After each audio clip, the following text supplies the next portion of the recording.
Hello and welcome back to 33 Conversations podcast. I'm your host, Michael Abney. Today, I'm joined by Gary. Gary is a fractional content strategist, copywriter, and author. Gary, welcome to the pod. I'm glad you're here today. How are you doing? Yeah, thanks for having me, Michael. Yeah, I'm doing really well. Glad to be here. I'm glad that you're here, and we're going to talk about something really, really cool. Before we do, I just want to let everybody know that you're not just changing how you describe your work these days, you're changing how you see your place in the actual work itself, which is very introspective, and I love it. You started as someone delivering content. Now you're stepping into someone who actually helps guide the direction of that. And you're doing it in a world where, let's just face it, certainty is disappearing out the left door, stage left every day of our lives. Woo, yeah, I just got to get really comfortable with being uncertain about everything. So let's start there. I'm not going to get into my transformation. I'm going to get into your transformation. What are you in the middle of right now as you're doing the thing? As I'm doing the thing. Yeah, you kind of articulated it pretty well.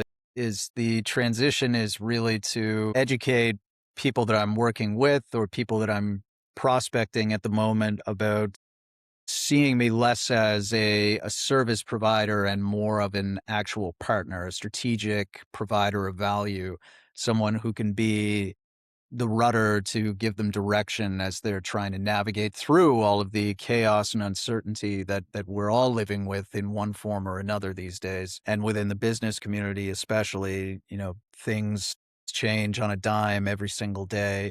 But if you have the Literally. right Exactly. Yeah. If you have the right people and the right resources, and sometimes it takes a little outside the box thinking, someone who is on the outside to bring a fresh set of eyes, bring a fresh perspective, someone who can connect dots that you don't necessarily see inside the wheelhouse of your internal business. And if you have someone who can bring that fresh perspective, there could be a new path for your business to grow you haven't discovered yet. So as you are making this switching your own rudder, because obviously you had some sort of aha or something affected this, which we'll dive into in the pod. But have you noticed anything as you started connecting with people, anything about yourself switching into that role or that identity, because it's so different than how we were all taught to do business or engage with people? And I agree with you 1,000%. Like it's not working on a lot of levels in a lot of people's spaces. And that's the perfect time to relook at things. And I love these fresh conversations about changing the way we look at something and then talking about those changes. So what have you noticed about yourself as you've went through this experience up to where you're at right now? The biggest thing that I realized or the biggest thing I had to overcome, I guess, was this inner feeling that at times could feel very crippling sense of imposter syndrome. And, when you work for a corporation, you work for a business somewhere, what I do anyway as a content marketer, you're still working behind a brand. You're not the public face. You're helping to promote that brand. But when you choose to go fractional and not just be a service provider, but step in as a strategic partner to help guide these other businesses, you need to overcome that sense of doubt and imposter syndrome that lives within you and allow yourself to believe that, yes, I can bring something of value to you. I can use my learned experiences and my ability to interpret the way that people will respond to your particular business and bring a fresh narrative, a fresh idea, a fresh storyline to help you capture more of that audience. And so really overcoming that sense of doubt and embracing my potential was the biggest thing for me. It is. I think it's the biggest thing for almost all of us. It's such a powerful thing. Well, we just do it naturally. We become identified with those things that we're creating or have created, especially as you get older. It's harder to see that for what it is. But like having this out of the gate already tells me that this is really, really positive to be speaking about this, because it can get really that rug pulled out from underneath you feeling about, you sense something's different. I've been inundated with a lot more fractional CEOs in the last couple of months. that have, reached out to the pods, and I love it. A lot of marketing, a lot of, just the C-suite, and they're all saying, trying to articulate this sense, but it's almost invisible. So it's in that realm of, we think that we have this vein or stream of certainty and then, or something that we know can count on can trust. But then when that gets disrupted, which is cause of all growth, how that really impacts us here and making that switch, because it's ultimately evolution. You're evolving your company and your way you're looking at something in a completely different way. So you leaving that known path, what started to feel off or misaligned at the very beginning when you started to notice that you wanted to create something different? What was the like sort of glitches in the matrix that you saw from your perspective?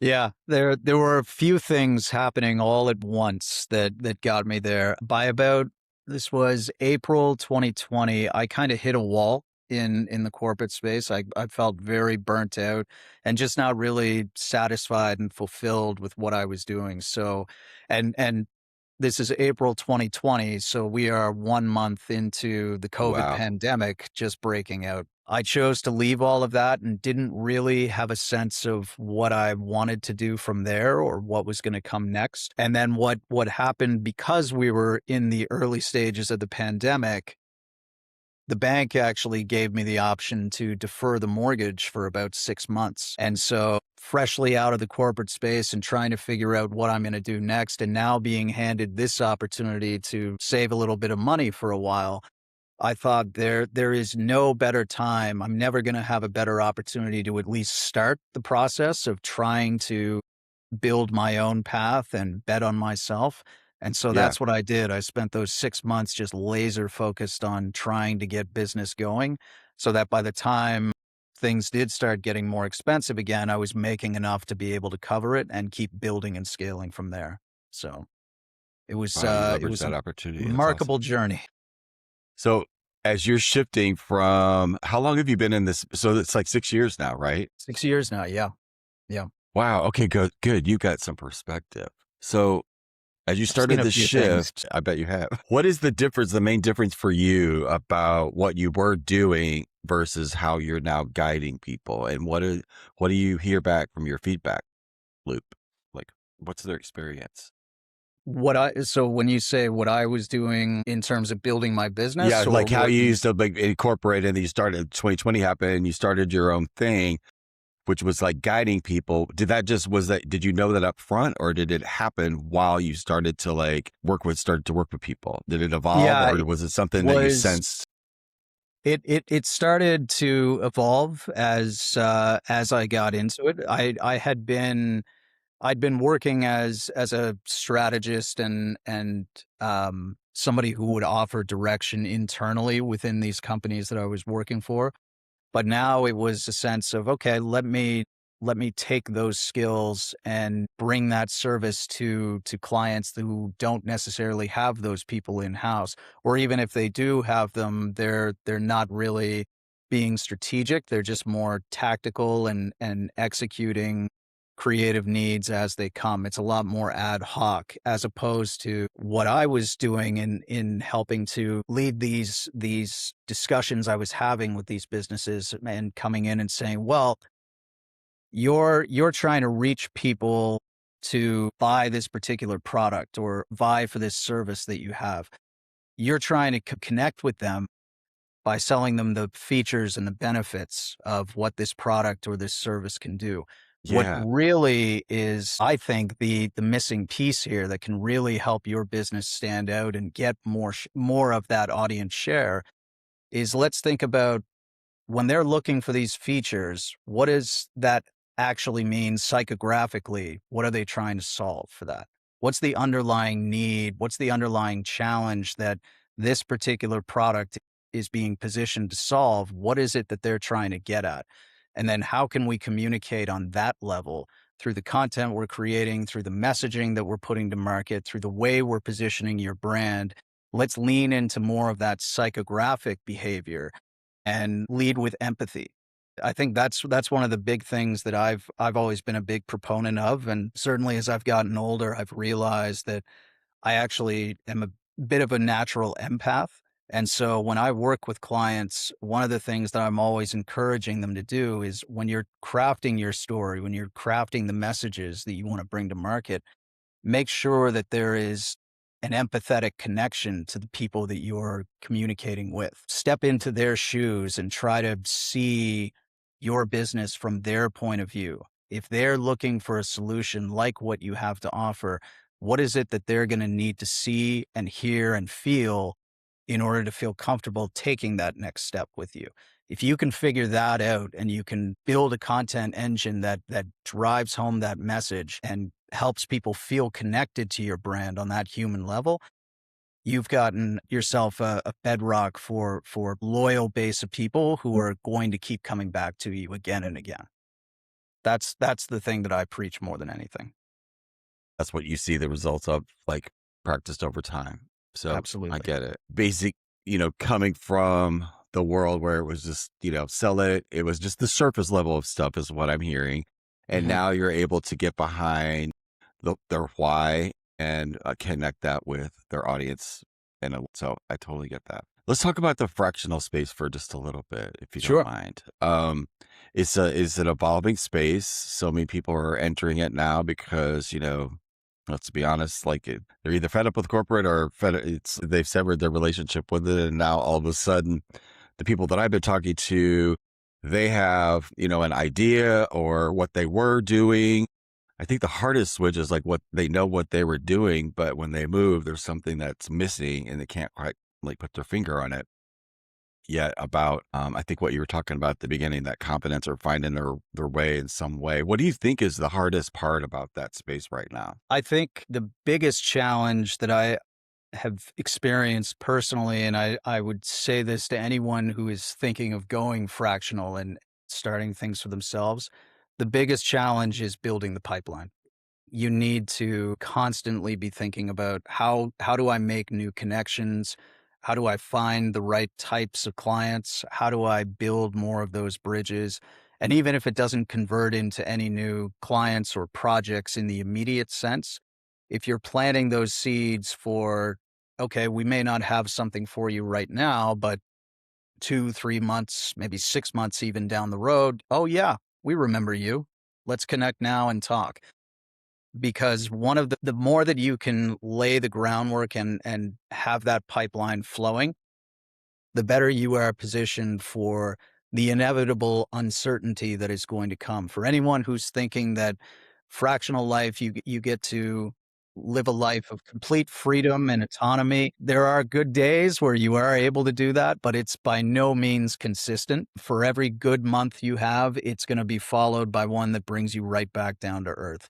And you kind of have to embrace that uncertainty and accept that that's going to be the nature of the beast. And so that's why if you have a pipeline of people who you're connected with that you can go to when those downtimes do come and see if you can build back a few relationships, get a few new projects going, it's much easier to keep yourself going and rebuild for what comes next rather than having to scramble and build that pipeline when you're already in those downtimes. The more you can get out ahead of that, the better you're going to be. How do you stay grounded during your answer? It's definitely gotten better over time. One of the things that has certainly helped in recent years is I've become a big proponent of Stoic philosophy.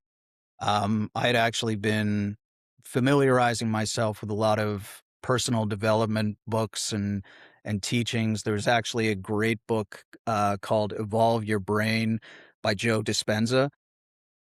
I'd recommend that to anybody, and that basically teaches you how to rewire the way that your mind absorbs information, takes it in, and then channels it into either if you have a inclination to be very negative and see the worst in things, if you learn how to retrain that trigger in your own mind, you can rechannel that into more positive thinking and positive manifestation. And so I had been really getting into that kind of personal growth and development. And then when my doctor, my therapist actually turned me on to stoicism, a lot of those teachings that those philosophers like Marcus Aurelius, Epictetus, Seneca. A lot of that was already similar to the work I was doing for myself. And so it was a natural flow for me to embrace that way of thinking. And because of that, it's helped me remain grounded. The most important teaching of Stoic philosophy is to separate the things that are in your control and the things that are not in your control. And when you're trying to build your own business as a fractional person, there is a lot that is not in your control. And you have to Everything. accept that and just let that go and channel Yeah. into the things that are in your control, like building your pipeline, like servicing your clients, like making new Yeah. How you connections, act. Yeah. how you act, how you present yourself. Those are the things that really make a difference for you. And if you focus on that and just let go of the things that are out of your control, it'll keep you much more grounded and frankly more sane as you try to build your own business. Yeah. Cause it can't be. Yeah. I love this. So I'm glad I asked you that question. That helps me understand like why you use the word steadiness, like being a steady force for your clients, maintaining that. Because when you're that, you're able to provide that for them. Mhm. When somebody gets confused, like what's your strategy for helping them regain clarity? Um, I think the biggest lesson that I've learned in my life is try to understand what you're really trying to achieve. Like when you say you have a goal, what's the underlying reason behind that goal? And if you can relate to that, if you can understand what that is, then that gives you direction. And so channeling that into business, into whether it's building a fractional business or servicing clients, if you understand what it is that you're trying to achieve in your business life, then whether that's sorry, I'm stumbling on my thoughts here for a moment. It's okay. Whether that's We're building talking your about own. clarity for God's sakes. Like I know it's slipping on me for a moment. maybe something new's coming in. Something Well, new is that coming is the in. point of it. That's how quickly our just living in the world with all of the chaos, how easy it is to just mirror that, have that experience of like, oh my God, I was clear 10 minutes ago. And then all of a sudden I'm like, what the hell? Like it's so easy to lose your mooring. I think that that's why community is so vitally important. And the community, everything's a community, but the people that we work with, the people that we partner with in our businesses, it takes a team. Anything that you can do by yourself, it's not really big enough anymore. Like the world requires us to really go for it and start thinking outside the box for real because everything that we need now is outside of what we know because everything we know is not working anymore. And I find it fascinating that how this is bleeding over so powerfully into businesses and how we create things.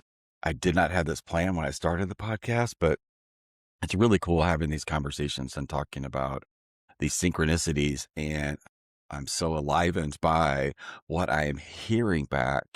Even my calls this week were at a different level. Something, it's like we're not waiting anymore for permission to how to create. And I think it's really, really incredible. And I also understand how hard it is from being a transformational specialist for 35 years and watching all of that, how difficult it is to actually flip timelines, to embody that new identity that we're creating fully, not with just with ourselves, but with everybody around us. Do Mhm. you ever sometimes feel that force to, or feel the pressure to like go back or to try to, way we used to do everything was like make it happen, like force those results to come into our life by hook or by crook. And it did work, somewhat. It doesn't work at all anymore. But like, what's your take on that? Do you ever slip back? There's always a temptation to go back. Security, well, even security in the corporate space is fleeting at times. Your fate is not in your own hands there, but there is at least some stability in the short term that is certainly appealing. But I think for someone like me, and I think anyone who is considering going down a fractional road, if your inner drive is less about climbing the corporate ladder and more about actually doing the work and servicing people who need help with the value you can provide, then I think that drive will keep you going even in those uncertain times where you may feel tempted to go back. You can stay resilient and focused on what it is that you know in your heart is the right fit for you. And I think the biggest lesson that one of the biggest lessons that I've learned is that we don't all live equal lives. We don't all follow the same path. We don't fit into the same template of someone else's experience, right? And many of us are very individualistic by nature. We choose to go down our own paths and go against the easier path. And I think when you feel that inner drive, then it just feels right. And I think if it feels right, you should keep on doing what works for you. What is trust? What Mhm. actually builds it over time with people from your perspective? Do what you say. If you promise to deliver something, or if you promise to be of value to people, then make sure that what you're delivering measures up to that. I can say in my own experience, in some cases I've taken on a client or two where we haven't been it hasn't been the right fit. And no matter what it is that I tried to deliver, it didn't measure up to what they needed or what I felt I should be able to deliver to them. And though there were one or two clients over the course of my career where things did end very badly. Those moments will happen. You will run into those situations where there will be an unsatisfied client, and more you're able to make peace with that and let that go. Again, this is where stoicism really helps me. You accept the fact that not every client relationship is the right fit, but you can go and find new ones that are the right fit and feel a lot more like when you say what you do and you feel you Yeah. can deliver what you do, then the trust is built. And then from that trust, you have new relationships, new opportunities, new referrals that are going to help you get to the next stage of your business. Okay. Interesting way to look at it. I agree with you. How has this like approach, like being more present, the stoicism in your life? How does that really, or what do you think the clients really are paying for now that you have that clarity and working with them? Mhm. Building value, trust. But what is it that they really like? I'm in that I causes think, them to pop their credit card out. yeah, What are they I really think paying for?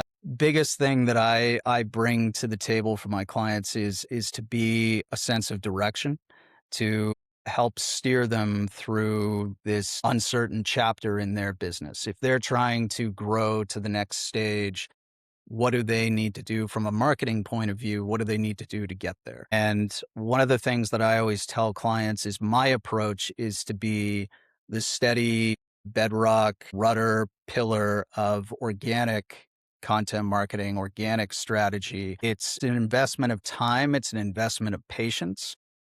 But if you do it right and you remain committed to it, then the long term payoff from this approach is that you won't need to go and spend as much on paid advertising to reach those same people and to generate those same leads. You'll already have won them over just simply through the clear and consistent storytelling that you're producing and putting out to market. And if you can do that, then that's your ROI of this approach. And that's what you're paying me for, is to be able to achieve that outcome and save money where you don't need to be spending it. This time? What do you learn about your own worth as you go down this path that you didn't know before? It's a really good question. I think the biggest lesson that I've learned about myself is going back to what I said earlier about overcoming this sense of imposter syndrome and feeling a lot more confident stepping out to work with clients without hiding behind a corporate brand, right? The veneer has been stripped away. It is, I am the brand in this case. So you are working with me and me alone. And what the last 6 years have given me the ability to do is to work through those inner doubts and feel a lot more when I'm connecting with potential clients now when I'm either at a networking event or I'm just pitching prospects.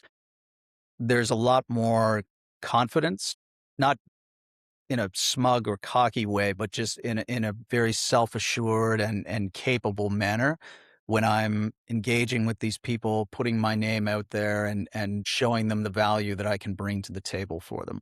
I think that's the most important lesson that I've taken away from my journey. Comes from, I'll just assert that comes from like you just got in there and you kept repeating it and kept growing. And because that does build that muscle. It's like, and that desire of wanting it to be better and evolve with you and not stay static. So thank you so much for today for like sharing your perspective about this particular part of the journey. A lot of people are at the beginning of it. You've got 6 years in that I think you provide really valuable insight about not wanting this to be a quick fix and really like settle into the journey of what this process has to offer. Because on the other side of all of the fear and the not knowing how to build a pipeline, all of that, once that's all figured out, then a whole new world opens up that you can like a whole new playground, if you will.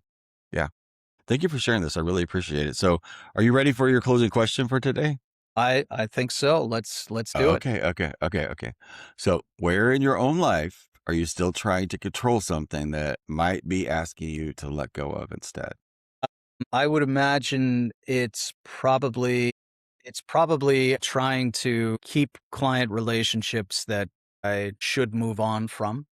Um, that's another lesson I would impart to anyone planning to go fractional is you can get into a sense of a very consistent comfort zone with certain clients where you're not really growing with them. You're not really helping them get to the next level. You're just kind of going through the motions with them and delivering the same thing month over month. Yeah. It's tempting to keep those relationships going, but when you really sit down and think about it and realize you're not bringing more value, you're not trying to get to the next level with them or help them get to the next level, then you can realize that it's time to part ways. Not every fractional client relationship needs to end because of the client's choice. Sometimes as fractional people, we need to make that choice for ourselves so we can Yeah. make room for more prosperous and transformative client Yeah. relationships. Because I've had some that like over the years have become really great friends and we don't work together anymore, but we still refer each other and like, you know, it does evolve, but I Mhm. totally get what you're talking about. I have not thought about that in a really long time, but that is a very powerful lesson to impart with folks, being aware of that at the beginning, because those are usually the one that cost you money down the road because you're not in integrity with your everything moving forward and it throws everything else out. Wow. Yeah. Fascinating. I love it. Yeah. Thank you for sharing that. Thank you for letting me. Hey, you're welcome. You guys listen today. I know this was like packed full of value, but just want to let you know that sometimes in the shift, it isn't about what you're doing. It is about how you stand inside of what you're doing. Just consider when you stop trying to prove your value and start becoming the thing that that you can rely on, that steadiness within your own life. That's where trust begins. And maybe today is the day to begin that new conversation with yourself about where you're at in relationship to that. There's no right way. It's just one conscious choice at a time. And remember, we will see you all on the next one. Bye.